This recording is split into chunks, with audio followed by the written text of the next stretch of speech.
Welcome to the Business of Politics Meet the Candidate series. I'm your host, Robin Moorhead, and I'd like to introduce you to my guest, Browne Connors, a Democratic candidate for the St. Thomas-St. John District. Welcome, Mr. Connors. Thank you for having me. So I am Browne Connors, a young Democratic senatorial candidate seeking a seat at the table in the 35th legislature. I am a police officer, an EMT, emergency medical technician, a business owner, a father of four. I am number 4 on the ballot in the Democratic primary come August 6th. Welcome. I'm so glad that you're here. So what's your reason for pursuing a seat in the 35th legislature?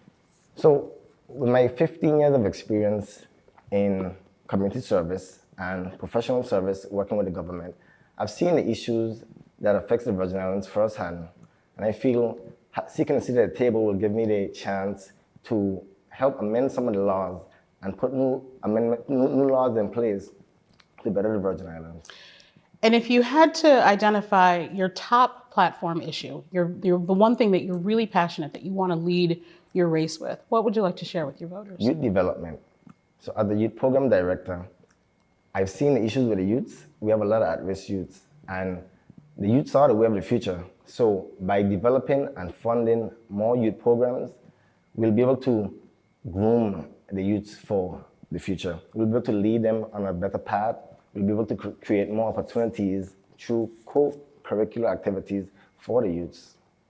And if you could change, so taking into consideration youth programs and outreach and things that you've talked about here with us today, if you could change one Virgin Islands law, especially as somebody who is well-versed with the enforcement community here locally, if you could change one law, what would that be?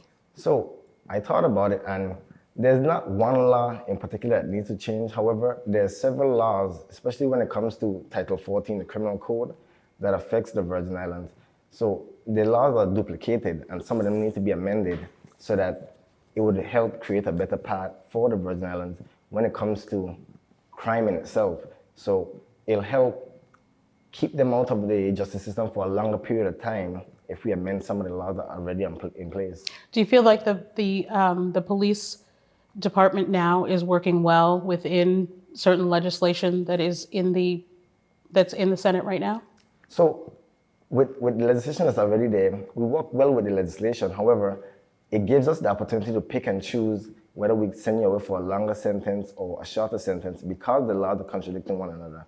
So by amending either or of the laws, we'll have one set law. So when you do a crime, you know exactly what the sentencing is, instead of saying you might have up to 10 years in prison or you will have a mandatory sentence of 15 years in prison for the same crime. Do you think that will change how youths behave in the community? With education, it will. If we educate the public on the laws that are in place, we'll have a better community because they'll know what the consequences are. And if we put the public service announcement out and they choose not to follow, then the laws are there for a reason. So it'll help deter crime. Okay, so crime is high on the list. Yes. All right. If you were to tell me what the difference is between you and other candidates that are running, what would that be? What differentiates you as a candidate?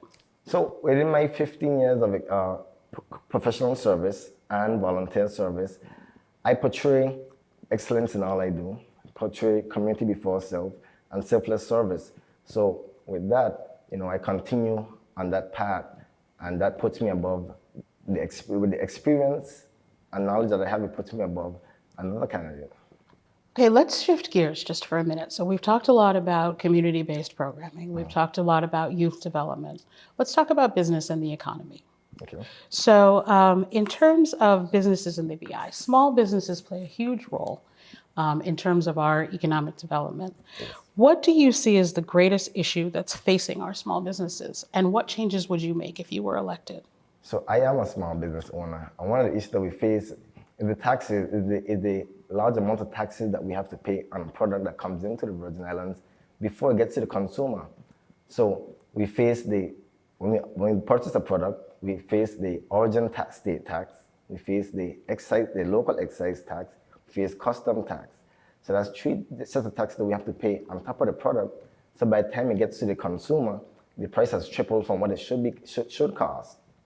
So by reducing the rates on excise tax in itself, we'll be able to help the small business owners stay in business and keep their products moving at a faster rate to keep the customers coming and the stores open.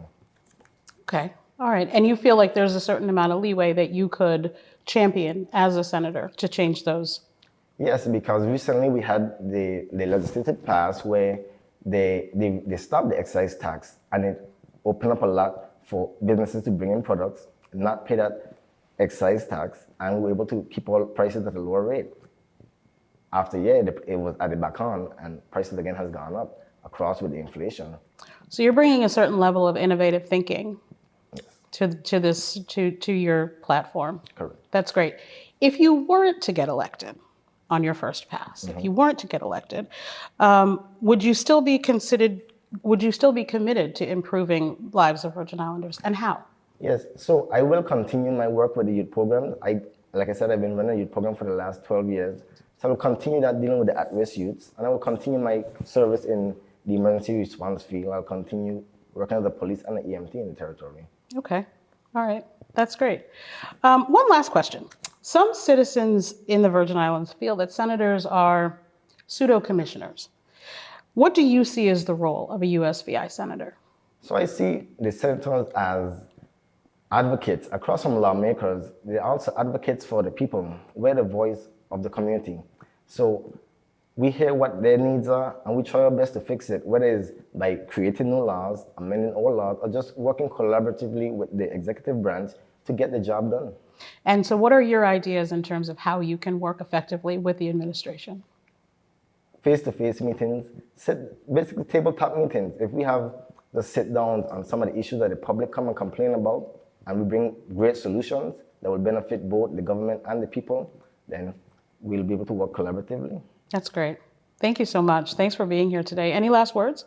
Thank you. Well, like I said, I am Browne Connors, a young Democratic senatorial candidate seeking to see the table in 35th Legislature, number 4 on the ballot. And thank you for having me. You're welcome. Thank you for being here. Thank you so much for watching. To see more interviews from our Business of Politics Meet the Candidate series, subscribe to this channel and follow us on Facebook. See you next time.